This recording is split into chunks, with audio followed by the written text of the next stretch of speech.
Hi, today I'm going to talk to you about finding promoters, at least finding promoters computationally. It's something that some of you may want to do as part of your individual research project. Now, we all know about promoters and the canonical sequences that I've got written up here, but they don't always look like that, and so we need another way to try and find the promoters.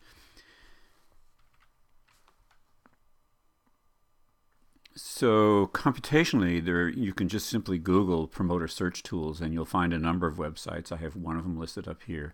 But today I'm just going to give you two possibilities, one of which is to use DNA Master, which has the promoter search tool built into it. And then the other is a website called PhiSite that we like for a variety of reasons. And I'm going to run through them fairly quickly because I think it'll help you get started on this. In the case of DNA Master, I've pulled in QUK as one of the sequences to look at. And it's a very quick sort of process. One just simply goes up here to DNA, come down to where it says promoter prediction. And then you come up with a window like this. The default is set up for Sigma 70, so that's the Sig A or type, or the normal one used by the cell, and it's the one that's likely used for early transcription in a phage infection. You can choose other ones that are based on E. coli type sigmas, and they may require you to change some of these other parameters. And they may be worth exploring because they're not going to look for the canonical type of sequence. So the process is very simple with the promoter search. You can just simply say analyze. Right now I have forward strand collected. Clicked, and you can also do reverse. I like to do them one at a time because it makes things a little bit less confusing when you start looking at the answers. So we're going to look at the forward strand, and most of QUK is actually transcribed in a forward direction, so that makes sense. So we analyze, and we very quickly get a list, and we get a list that's ordered based on the highest possible score.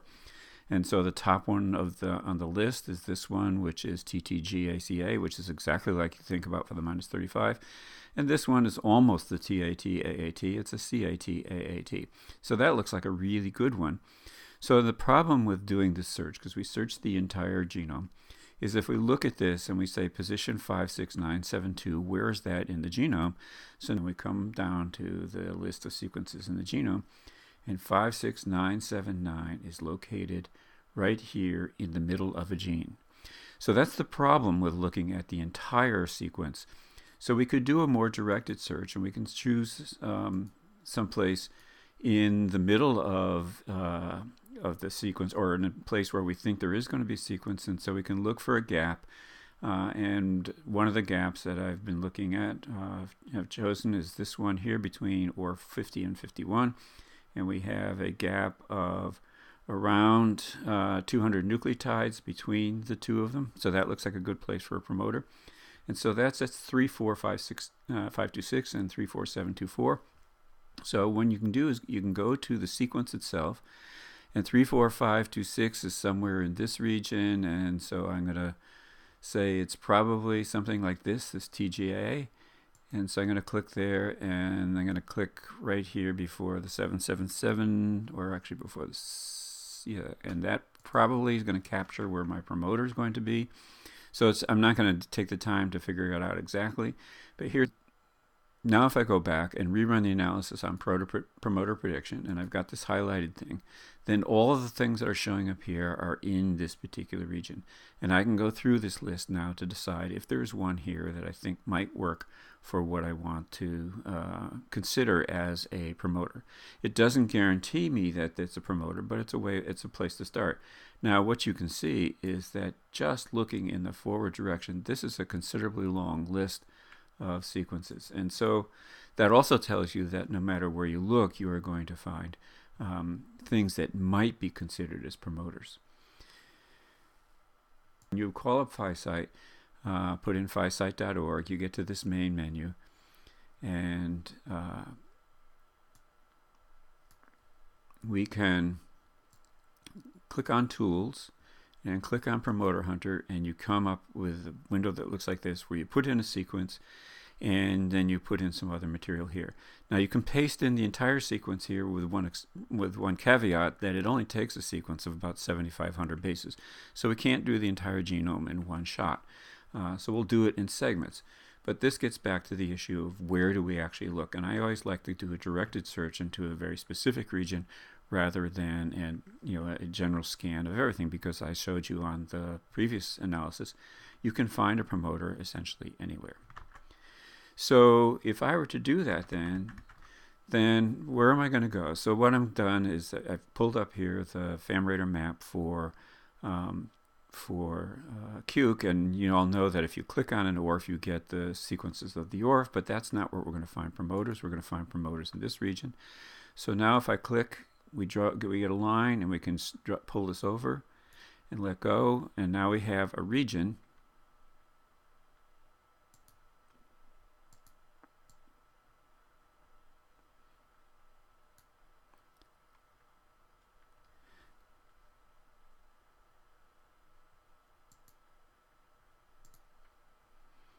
So if I click, I get a line and drag it over.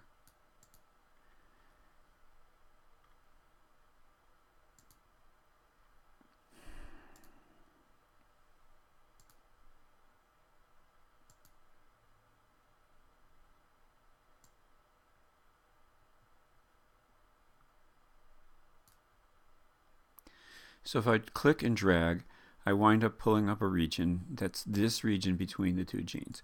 Now I can copy that,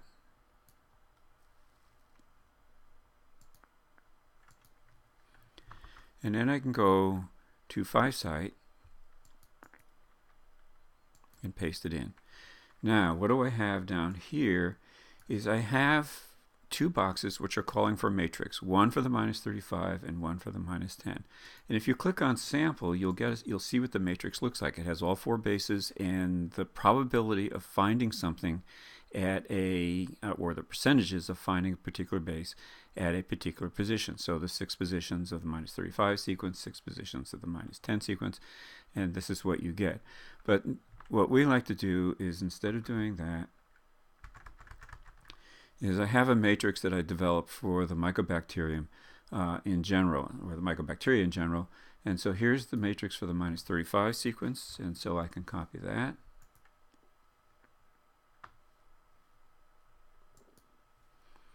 And paste that in here.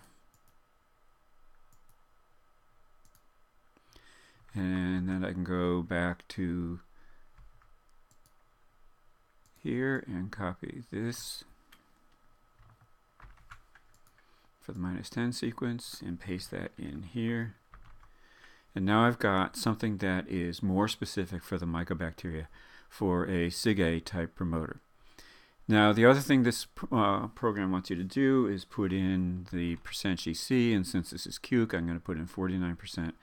And it says you can ask if you want both strands or just the forward strand.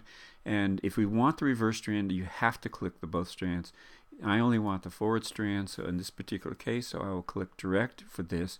Actually, I'm going to show you both because it'll show you what it looks like when you get both.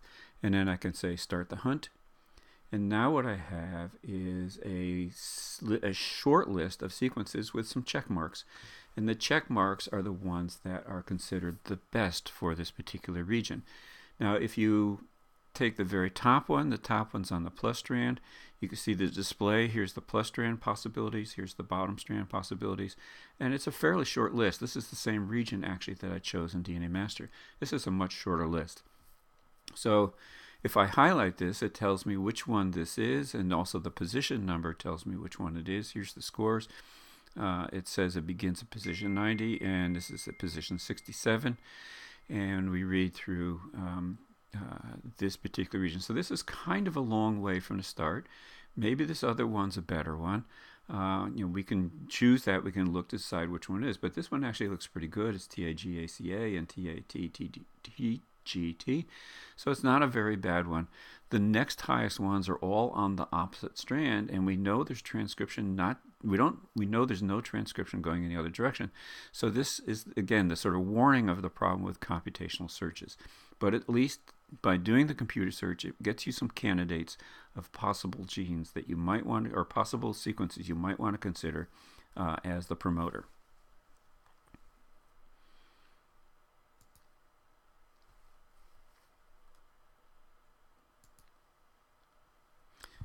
So that's all I'm going to say about how to do these particular analyses computationally.